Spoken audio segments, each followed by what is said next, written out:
ये कहानी है एक लालची परिवार की।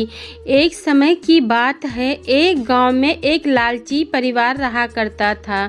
उसमें माँ बाप और बेटे थे। बेटे का नाम सुमेश था। बाप पड़ोसी के घर जाकर दूध चुराता था। सुमेश लोगों के घर से अखबार चुराता था और माँ पड़ोसियों के घर से सब्जियां चुरा लाती थी। सुमेश कुंवारा था।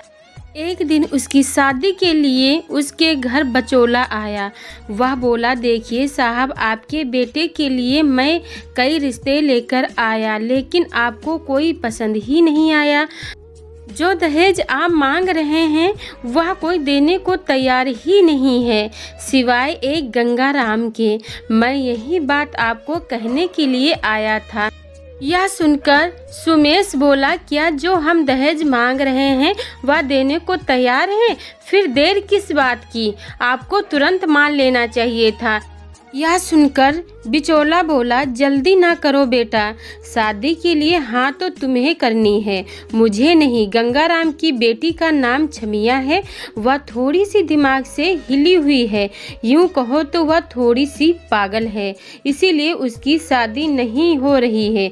अगर आपको मंजूर हो तो मैं बात आगे बढ़ाता हूँ, लेकिन हाँ, शादी से पहले गंगाराम के कॉन्ट्रैक्ट पर आपको हस्ताक्षर करने होंगे। क्या आपको मंजूर है? सुमेश के पिताजी बोले, जी हमको सब मंजूर है। यह सुनकर सुमेश की माँ बोली, अरे आप ही बताओ, इस जमाने में पागल कौन नहीं है? हर एक पागल ही तो है। अरे इतने पैसे के सामने पागलपन नज़र नहीं आता है। सुमेश बोला, आप जहाँ बोलोगे, जितने कहोगे मैं उतने हस्ताक्षर करूँगा। आप उन्हें खबर कर दीजिए। इस तरह रिश्ता पक्का हुआ। हस्ताक्षर करने के बाद, दहेज का पैसा लेने के बाद सुमेश और छमिया की शादी बड़ी धूमधाम से हुई।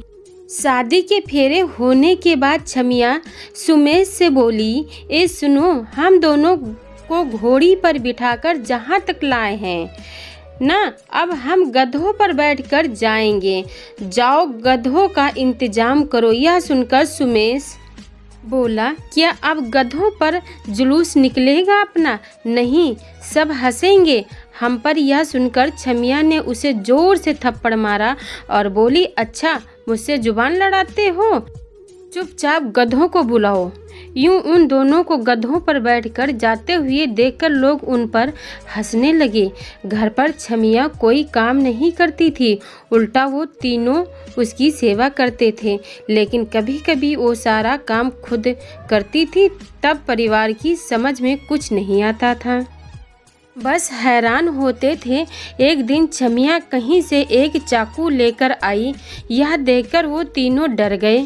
सुमेश बोला, यह क्या लाई हो? चाकू इससे दूर फेंक दो।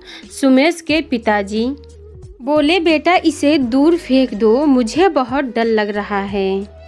सुमेश की माँ बोली, छमिया बेटा तुम मुझे इस चाकू से ना मारना, मुझे बहुत डर लग रहा है। छमिया बोली, ना ना माँ जी, यह आप क्या कह रही हो? मैं आपकी, बाबूजी की और इनकी बहुत इज्जत करती हूँ। यह चाकू मुझे सड़क पर पड़ा मिला, इसीलिए लाई हूँ। छमिया ने आंगन में केले के पेड़ को देखकर कहा, अरे वाह, कितने प्यारे केले लगते हैं, मुझे केले चाहिए। बस यह सुनकर सुमेश बोला, ठीक है, मैं काट कर लाता हूँ। वह चाकू जरा देना। छमिया बोली, नाना, पहले तुम केले काट कर लाओ, फिर मैं तुम्हें यह चाकू दूंगी। तुम कोई और चाकू लेकर जाओ। मैं तुम्हारी बात पर यकीन क्यों करूं?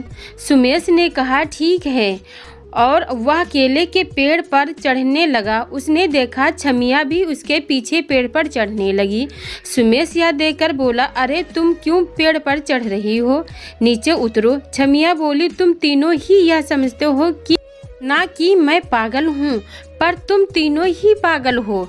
अब भला सोचो, कोई फल काटने के लिए पेड़ पर चढ़ता है क्या? अगर पेड़ को काटो तो फल अपने आप ही नीचे गिर जाएंगे, इतना भी नहीं जानते? यह कहकर वह पेड़ को काटने लगी और पेड़ को काट डालती है। ऐसे में सुमेश पेड़ सहित नीचे पत्थरों पर गिर जाता है। सुमेश को गंभीर चोट लगती है और उसका परिवार उसे अस्पताल में भर्ती करवाते हैं। सारे बदन पर उसके चोट आई थी। छमिया उसे खुद इंजेक्शन देने लगती है। यह देखकर सुमेश घबराया और वहां आए बिचौले को बोला, क्यों भाई बिचौला, यह आपने क्या कर दिया? मैं नहीं जानता था यह इतनी पागल है। मुझे तो तुरंत तलाक चाहिए। यह सुनकर बिचौला बोला, अरे सुमेश, तुमने पूरा एग्रीमेंट नहीं पढ़ा है क्या? अगर छमिया को तलाक देना हो तो तुम्हें अपनी सारी जायदाद इसके नाम करनी होगी। इतना ही नहीं, उसे जरा सी भी खरोच लगी तो छमिया के पिताजी तुम तीनों को जेल में डलवा देंगे। इसीलिए तुम अब कुछ नहीं कर सकते। यह सुनकर सुमेश के माँ बाप गस खाकर नीचे गिर पड़ते हैं और यह देखकर सुमेश बेहोश हो जाता है। शिक्षा। दोस्तों, इस कहानी से हमें यह शिक्षा मिलती है, हमें कभी भी लालच नहीं करना चाहिए। दोस्तों, आपको कहानी कैसी लगी कमेंट करके ज़रूर बताइएगा। कहानी पसंद आई हो तो वीडियो को लाइक शेयर करें और चैनल को सब्सक्राइब करें। वीडियो को पूरा देखने के लिए बहुत बहुत धन्यवाद दोस्तों।